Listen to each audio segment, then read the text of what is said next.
بسم الله الرحمن الرحيم. الحمد لله والصلاة والسلام على رسول الله. صبحكم الله بالخير. اليوم الثلاثاء 6/11/1445، شارع الفدائيين، الشارع المشهور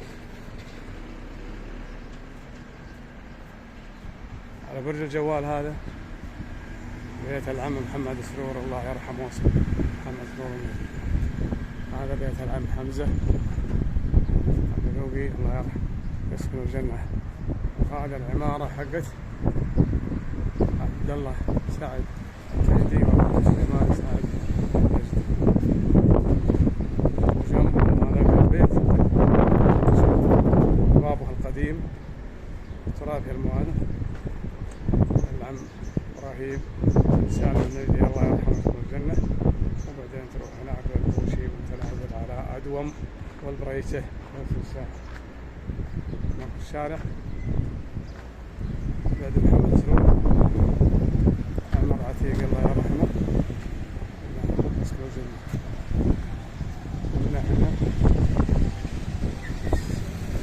هذه العمارة عيال سعد.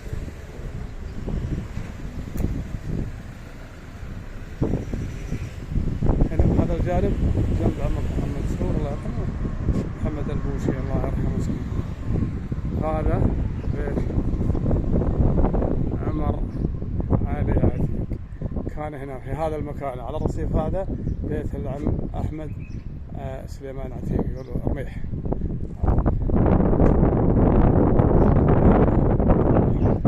تدخل هنا هذا الشارع الصغير اللي هو تقريبا 4 أمتار أو 5 أو هذا شيء من هذا القبيل.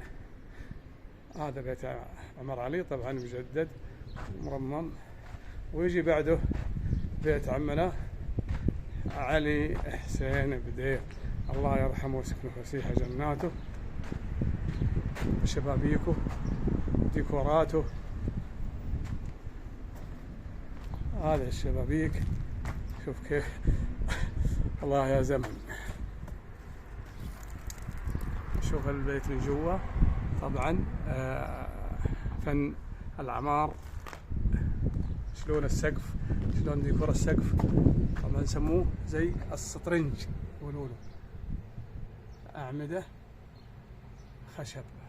خشب وبعدين يجي فوقه هذا السطرنج اللي يقولوا عليه، وبعدين الخصف.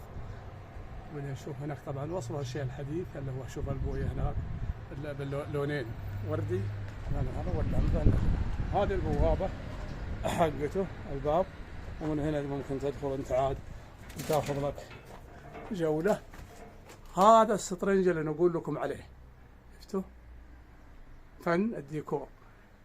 هنا السقف شوف كيف، لكن الخشب طايح.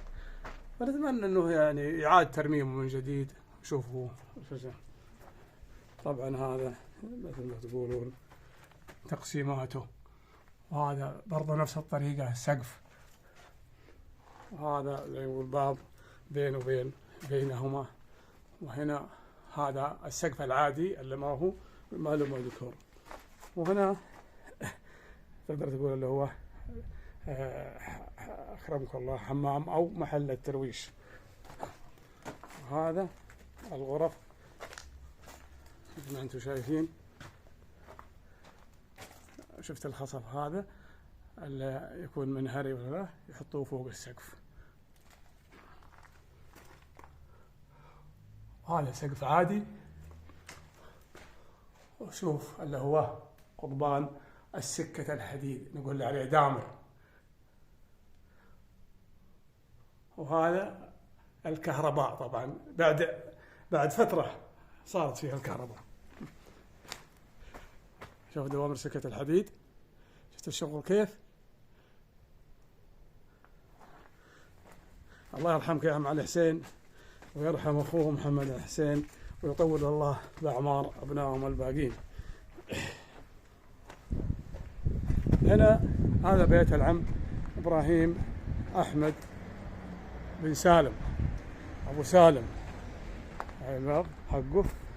وهناك تروح هذا البيت سرور وسليمان سرور، العم سليمان سرور النجدي.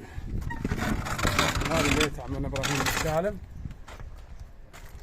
هذا له بابين على الشارعين، الشارع الشمالي والشارع هذا الجنوبي. ما تقدر تقول شارع، لكن تقول انه هذا تسأل ايش هذا، اقول لك هذا حق السعن كيف، بس انه مقطوع مره فيها الجائزه هنيه ومخلص عاد.